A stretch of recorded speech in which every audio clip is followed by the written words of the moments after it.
இப்போ மக்களை பொறுத்த வரைக்கும் சரி, எங்கேயாவது பணம் கிடைக்காதா, எப்படியாவது யாராவது உதவி பண்ண மாட்டாங்களா? இப்போ பேங்குங்களுக்குலாம் போனால் நிறைய டாக்குமெண்ட்ஸ் இதை கூட அதை கூடன்னு சொல்லி கேட்பாங்க. ஈஸியாக நமக்கு லோன் கிடைக்கணும்னா இப்போல்லாம் ஏதாவது ஒரு சோஷியல் மீடியாவை திறந்தா ஒரு விளம்பரம், இந்த ஆப் டவுன்லோட் பண்ணுங்க உங்களுக்கு உடனடியாக லோன் தரோன்னு சொல்கிறாங்க. கடைசியில் எங்கே போய் முடியுதுன்னா அவங்க ஃபோட்டோவையே மார்ஃபிங் பண்ணி அவங்களுக்கே அனுப்புகிறாங்க, சொந்தக்காரங்களுக்கு, ஃப்ரெண்ட்ஸுக்கெல்லாம் அனுப்புகிறாங்க. மக்கள் ஏன் இந்த வலையில விடுறாங்க? அவங்களுக்கு உங்களுடைய செய்தி என்ன?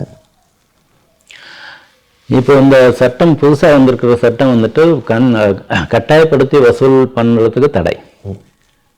இது வந்து எண்ட் இல்லையா? லோனு வாங்கிட்டோம், ரீபே பண்ணோம் கொஞ்சம், அப்புறம் ரீபே பண்ண முடியல, அந்த சமயத்தில் வந்து வசூலிக்கிற ஒரு நிலையை வந்துட்டு சட்டத்தில் வந்து கண்ட்ரோல் பண்ணுறதுக்காக கொண்டு வந்திருக்காங்க. இது வந்து கடைசி கட்டம்.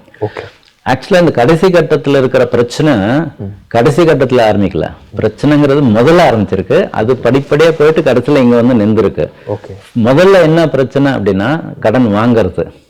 ஓகே, கடன் வாங்குறதே தவறா? எல்லா மக்களுமே கடன் வாங்காத இருக்கிறது பெட்டரா அப்படின்னா அதுக்கு வந்து கண்டிப்பாக பதில் வந்து அது கிடையாது. கடன் வாங்காத ஒரு மனுஷனாலேயோ ஒரு நிறுவனத்தாலேயோ இருக்க முடியாது. எவ்வளவுதான் பெரிய நிறுவனமா இருந்தாலும் அவங்களும் கடன் வாங்குறாங்க. ஏன்னா நம்ம வந்து 5 லட்சம் 50,000 வாங்கினோம்னா அவங்க வந்து 50 கோடி 500 கோடின்னு வாங்குறாங்க. ஆனா கடன் வாங்க தான் வாங்குறாங்க. ஸோ கடன் வாங்குறதே தவறுன்னு நம்ம சொல்ல முடியாது. பட் எதுக்காக கடன் வாங்குறோம் அதுதான் முக்கியமா நம்ம பார்க்கணும். ஸோ நம்மளுக்கு வந்துட்டு ஒரு வியாபாரம் விருத்தி பண்றதுக்காக, வியாபாரத்தை பெருசாக்கிறதுக்காக நம்ம லோன் வாங்கினோம்னா ரொம்ப நல்லது. ஏன்னா நம்ம வாங்கக்கூடிய லோனை நம்ம வந்து வியாபாரத்துல போட்டு அதுல வர வருமானத்துல நம்ம வந்து வட்டி கட்டுறோம். ஸோ நம்ம வர வருமானத்திலேருந்து வட்டி கட்டுறது it's a nice thing, good thing to do. அடுத்தது வந்து ஒரு அசெட் கிரியேஷன், சொத்து சேர்க்கறது. நம்ம ஒரு வீடு வாங்குறோம் அல்லது வீடை கட்டுறோம், அதுக்கு வந்து 15 வருஷம் 25 வருஷம். ஏன்னா ஒரு வீடுங்கிறது உங்களுக்கு தெரியும், சில இடத்துல 20-30 லட்சத்துலேருந்து ஆரம்பிச்சு 1 கோடி 2 கோடி வரை போகும். யாருக்குமே அவ்வளோ பைசா கையில் இருக்காது. ஆனால் எனக்கு வருமானம் இருக்கு, 15 வருஷம் 25 வருஷத்துல என்னால் கொடுக்க முடியும். ஸோ ஒரு வீடு வாங்குறது, சொத்து சேர்க்கறதுக்கு லோன் வாங்கினா அதுவும் ரொம்ப நல்லது. மெடிக்கல் வேற வழியே இல்லை, என்கிட்ட கையில் பைசா இல்லை, திடீர்னு வீட்டில் யாருக்கோ பிரச்சனை, ஆஸ்பத்திரியில் சேர்க்குறோம், சர்ஜரிங்கிறாங்க, 50,000ங்கிறாங்க, 75,000ங்கிறாங்க. நான் என்ன பண்ணுவேன்? வேற வழி இல்லை, லோன் வாங்கி தான் ஆகணும். இந்த மாதிரி ஒரு சில ரொம்ப நிர்பந்தமான சூழ்நிலையோ அல்லது வியாபாரத்துக்கோ அல்லது வீடு வாங்குறதுக்கோ அதுக்காக லோன் வாங்கினா நல்லது, தவறே இல்லை.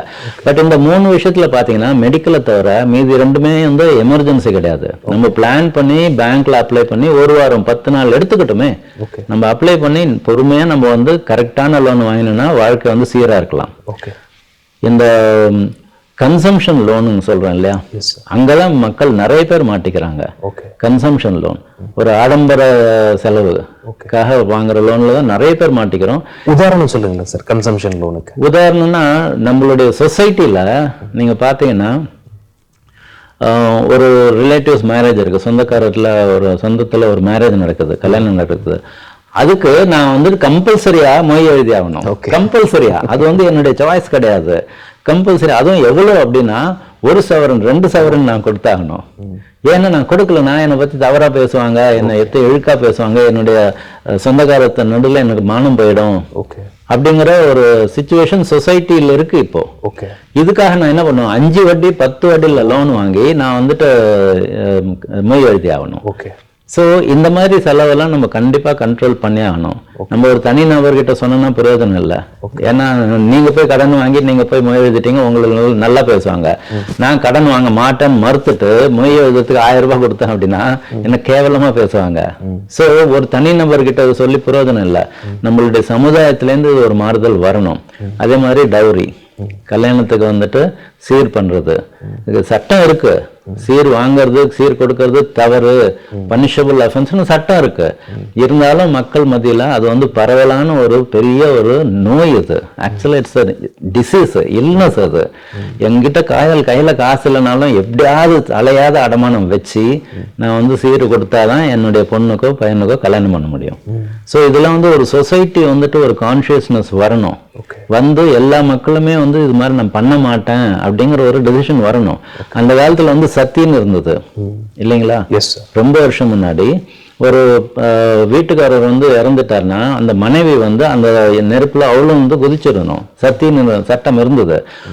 நிறைய பேர் பெரியவங்கெல்லாம் சொல்லி அதை வந்து சமுதாயத்திலேருந்து அதை வந்து சமுதாய மாற்றல் வந்து அதை சத்தியங்கிறத வந்து நிறுத்தினாங்க. அதே மாதிரி இந்த டவுரிங்கிறதும் அதே அளவுக்கு ஒரு டிசீஸ்.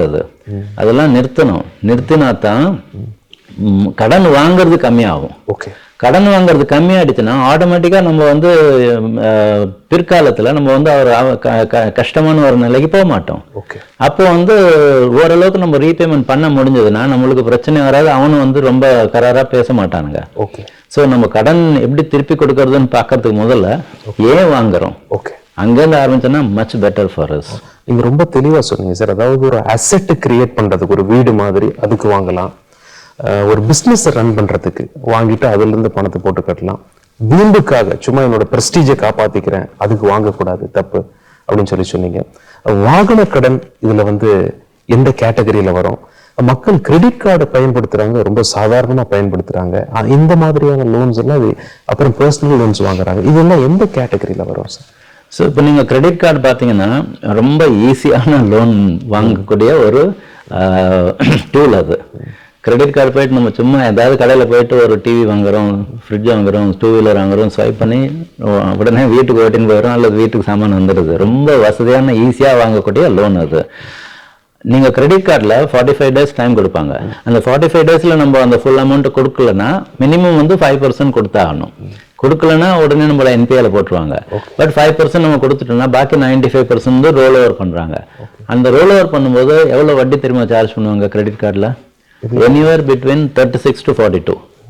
36 to 42%. ஆமா.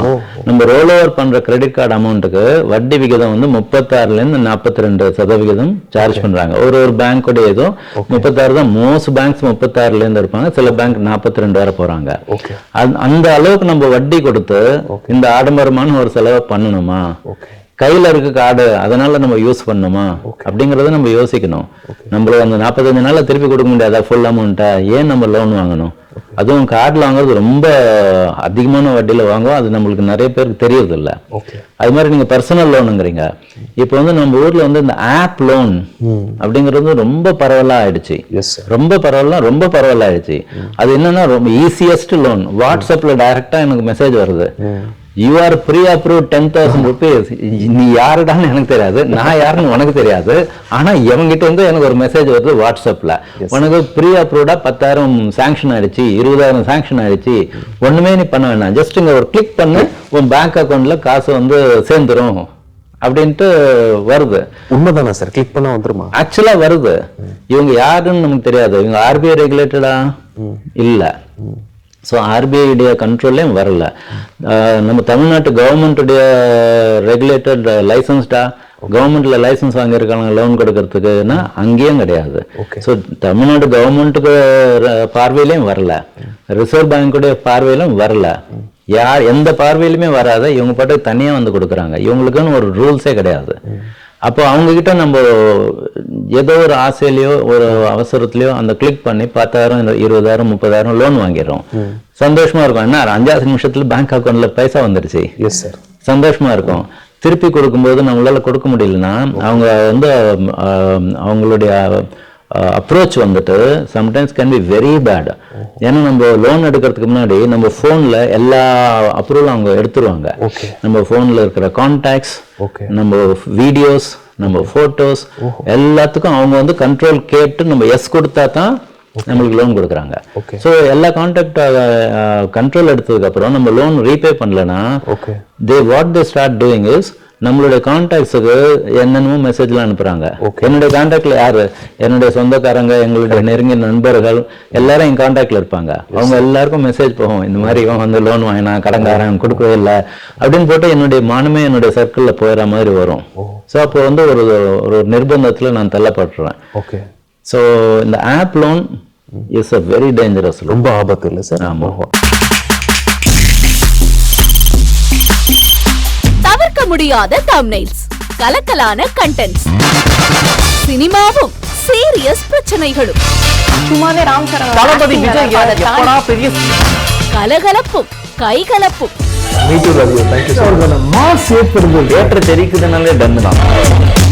பிரேக்கே இல்லாமல் பிரேக்கிங் நியூஸ் சொல்லும் தந்தி டிவி ஆப். இன்ஸ்டா தலைமுறை வரை இறங்கி அடிக்கும் தந்தி டிவியின் டிஜிட்டல் எக்ஸ்க்ளூசிவ். பாடி காமிச்சிங்க. அது அதை விட மோசம். இல்ல பாடி காமிச்சிங்கன்னா அது இன்னும் வெரி பேட். தந்தி டிவி ஆப்பை இலவசமா டவுன்லோட் செய்யுங்க. ஃபாலோ பண்ணுங்க, சப்ஸ்கிரைப் பண்ணுங்க, என்ஜாய் பண்ணுங்க.